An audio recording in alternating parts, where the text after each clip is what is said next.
I'm John Kramer, and this is Totally 80s.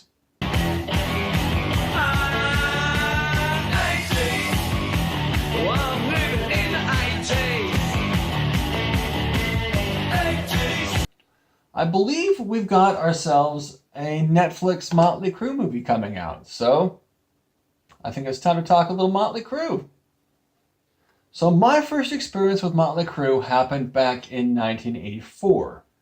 My friend Danny had just moved into the neighborhood. I was 12, he was 13. And on my first visit to Danny's house, I saw that he owned 3 cassette tapes. And the first one was Queensryche. The first EP, just 4 songs. And the second one was Balls to the Wall by Accept. And the third was, of course, Shout at the Devil by Mötley Crüe. Now, the first thing I noticed was that the one band that was actually German was the one band that didn't have an umlaut in the name. But the second thing I noticed was that Mötley Crüe scared the crap out of me. I was positive that my new friend Danny was being led down Satan's path. And I'm not joking, actually. I really seriously felt that way because the media in the 1980s was filling our minds with a satanic panic. We'd been told already that we couldn't play Dungeons and Dragons because it was of the devil. And we'd all seen Rosemary's Baby and The Exorcist and The Omen. And we were positive that the devil was lurking, living next door, just ready to pounce.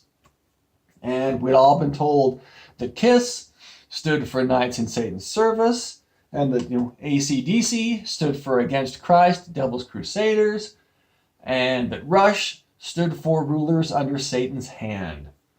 And the media did everything they could to ensure that our fear was real. Geraldo Rivera even did a special called, Exposing Satan's Underground. And the opening song was Mötley Crüe's Looks That Kill.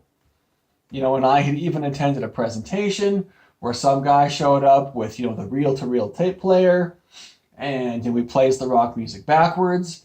So then, I heard Queen's Another One Bites the Dust, telling me to start to smoke marijuana. And I heard Led Zeppelin praising My Sweet Satan, in Stairway to Heaven. And back when Rush released 2112, the media had accused them of being Nazis. Nazis. In case you can't tell from Geddy Lee's nose, he's Jewish. And not only is he Jewish, but he is the son of Holocaust survivors. And so the media was accusing a Jew of being a Nazi. They could not have been more off the mark on that one. Obviously, they were not doing their research. They were just accusing. And the problem is that we are more prone to believe the media than we are to believe those who the media are accusing. And the thing is I was young, and I was impressionable, and therefore positive that Mötley Crüe worshipped the devil. So in order for my friend Danny to try to convince me that Mötley Crüe were not of the devil, he decided to play the cassette for me. At least the title track. To let me know that the band wasn't actually shouting, for the devil, but that they were shouting at the devil. And I'm not sure who out there in YouTube and podcast land has actually heard this album, but it doesn't actually start with the song Shout at the Devil. It actually starts with this spoken word. It's an opening narration called In the Beginning. And it's this really creepy, almost, robotic sounding voice that tells the story of some, post-apocalyptic future, where good used to overcome evil, but now society has fallen. I can still picture myself in that dark basement, and I can still hear that voice in my head, now, many, many lifetimes later. But this story concludes with the narrator inciting rebellion. When he's calling upon the youth of the future to come now, children of the beast, be strong and shout at the devil. Dun, dun, dun.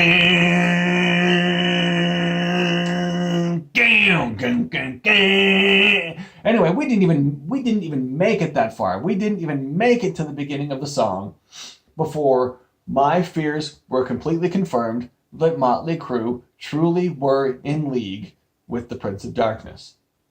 It freaked me out. And just look at the cover of the cassette. The band is freaky. Mick Mars is scary. And the big hair and the makeup, these guys, to me in 1984, obviously worship the devil. And to fuel the fire of my fear, in December of 1984, lead singer Vince Neil was convicted of manslaughter. He killed somebody. It was in a car accident, but he killed somebody. He was driving drunk, and he killed Razzle, who was the drummer for Hanoi Rocks. That was this up-and-coming Finnish rock band. Mötley Crüe gave me every reason to be afraid of them. Now, fear can be a very manipulative tool, as I was learning from the media. But fear can also be fun. That's why we ride roller coasters. That's why some people go skydiving. That's why we have Halloween. And that's why we go see horror movies. And that's why the local haunted house down the street, that's only open for 2 months of the year, can make enough money during those 2 months to support the owner all year long. That's why Black Sabbath named themselves after a horror movie. And that's why Mötley Crüe recorded and released Shout at the Devil. Because fear can be fun. Now let's jump back in time real quick to 1981. August 1st to be exact. Because something happened on this day in rock music that changed my life forever. And that something was the birth of MTV. Now before MTV, we were watching shows like American Bandstand and Midnight Special and Don Kirshner's rock concert. So we were already watching music on our television. But MTV was music full time. But the problem was, I didn't have cable. So I had to rely on a TV show called Friday Night Videos. And Friday Night Videos was broadcast on, obviously, Friday nights, but it was on local TV. And it showed all the top music videos of the week, which means that it mainly showed top 40. But just because it was top 40 doesn't mean we didn't still love it. I still got to see legendary videos like Take On Me by a-ha, and later on I got to see Sledgehammer by Peter Gabriel. But if I wanted to see anything beyond top 40, or if there was a video that was pushing the boundaries, then I had to find ways to watch MTV itself. Like in 1983, Michael Jackson had just released the Thriller video. Now, yes, the song Thriller was top 40, but the video was 14 minutes long. So I could watch an edited down version on Friday Night Videos. But if I wanted to watch the full length version, then I had to go to the neighbor's house and beg them to let me watch MTV. Well, somehow, in 1985, I must have been at the neighbor's house because I saw the video for Twisted Sister's We're Not Gonna Take It. And this is Twisted Sister. This is another band that I was positive, that they worship the devil. Come on. I'd seen the album cover. Dee Snider was holding this big old, giant, meaty, bloody thigh bone, ready to take a bite. And track 3 on the album was called Burn in Hell. And, they had big hair and they wore makeup.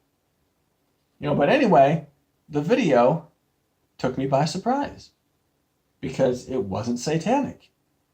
It wasn't even scary. In fact, it was slapstick. And it was silly and funny. And I realized that the scariness was all just an act. It was just like the haunted house down the street. It was just to incite fear for fun. we didn't have to be afraid of these guys. In fact, later I found out that Dee Snider has never even abused drugs. Dee Snider doesn't even drink alcohol. And he has made his marriage last for over 40 years. Dee Snider has probably been a better role model than most role models. Now Mötley Crüe, on the other hand, well, they most certainly were not good role models. But I did come to the realization that they weren't worshiping the devil either. But the things they did worship were drugs and alcohol. And for Nikki Sixx, who was the bass player and the primary songwriter, his drug of choice was heroin. So here I am. It's the mid-'80s, and I'm finally open to the concept of Mötley Crüe. I discovered albums like Theater of Pain and Girls, Girls, Girls, and I was figuring out that I didn't have to be afraid of them. And I was also figuring out that I actually kind of liked them, because of songs like Home Sweet Home and Wild Side, but then Nikki Sixx tried to ruin it all. Because of heroin, he died. Twice. Now, the first time he died, a dealer shot him full of heroin. And so full that Nikki stopped breathing. And this freaked out the dealer, and the dealer left him for dead in a dumpster. But Nikki somehow revived, and he climbed his way out of the garbage. And the second time Nikki died, he was at the Franklin Plaza Apartments with, of course, Guns N' Roses. And he OD'd again. And the paramedics were called. They declared him dead, until one paramedic who was a big Mötley Crüe fan said there's no way I'm letting Nikki Sixx die. And he jammed 2 hypodermics full of adrenaline right into Nikki's chest and kick-started his heart. So, after surviving death a second time, Nikki stumbled out of the hospital and went home and shot up. One last time. And then he quit heroin cold turkey. So these extra chances at life open the door to addiction recovery and sobriety, for all 4 members of the band. Now, that's not to say that they didn't fall off the wagon here and there, but, these attempts at sobriety ended up leading to their inclusion in the Moscow Music Peace Festival, which was an anti-drug, music festival held in the Soviet Union back in August of 1989. And then the following month, in September of 1989, my all-time favorite Mötley Crüe album was released, Dr. Feelgood. Now, 2 years before, so back in 1987, MTV again, had started airing a new program called Headbangers Ball, which was 3 hours of heavy metal music videos. But like I said earlier, we didn't have MTV. But my older sister's friend, who did have MTV, would record episodes for us. And then we could take them home and then we could watch them on the video player. And without fail, of course, as we're watching these, my parents would mock the music. Now they never said we couldn't watch it, but they just did not view it as, quality programming. And so one time while we're watching it, the video for Dr. Feelgood comes on. And of course, it's just as my dad is passing through the room. Now, my dad loved 80s cop shows. His evenings revolved around TV shows like Miami Vice and Hunter, Simon and Simon, and T.J. Hooker. But my dad didn't like T.J. Hooker because of William Shatner. My dad liked T.J. Hooker because of Heather Locklear. And in 1989, Heather Locklear just happened to be married to Tommy Lee, the drummer for Mötley Crüe. So with the hopes of encouraging my dad to tolerate, if not even, appreciate what we were watching, we told him that Heather Locklear was married to the drummer. And this kind of titillated my dad. And then for a split second, this beautiful blonde flashed on the screen, and then was gone. And so full of giddiness, my dad quickly asked, was that her? And then we regretfully had to inform him that not only was it not her, it wasn't even a her at all. It was actually a him. It was lead singer Vince Neil. And even still to this day, we get a little giggle out of this. So anyway, in February of 1990, my sister had a chance to see Mötley Crüe in concert on the Dr. Feelgood tour. And, as I talked to her about this, she seems to think that Dangerous Toys was the opening band. But as I look on the internet, it looks more like it was probably Faster Pussycat. But come on, this is nearly 30 years ago. I think we can give her a break. But whatever the case, I remember her coming back with stories of flying drum sets and fireworks and getting mooned by Tommy Lee. So for Mötley Crüe, the 80s truly was a decade of decadence. But by 1992, the tensions within the band were bursting at the seams, and according to Nikki Sixx, Vince Neil quit the band. But if you ask Vince Neil, he'll tell you he was fired.